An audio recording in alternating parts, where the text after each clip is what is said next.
yeah, so this is, there's so many. You got the Eye of Sion, the giant hyperspace ring. And of course, there's a ton of Armada stuff I'm just glossing over because I'm mostly focused on the X-Wing stuff. But there's some really great stuff here. Look at this thing. Like, this is a crazy model. My God. Okay. And then you've got a little stuff that, oh, that's Armada? Okay. Huh. See if there's, oh, look at that. I don't even, when have I seen that? I don't recognize it, but it's a cool looking model. So there's definitely some potential here. I definitely will be picking up some 3D printed models at some point.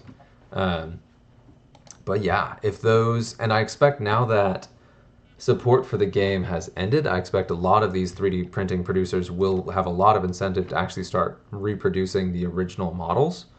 All of this is original stuff. I didn't see anything in here that has an existing physical model already produced by Atomic Mass Games / Fantasy Flight Games, but it is definitely easy to expect that at some point we'll start seeing that. So there's an E-Wing. There's the Republic E-Wing that people were talking about. Yeah, a lot of potential there. Anyway, super short video today.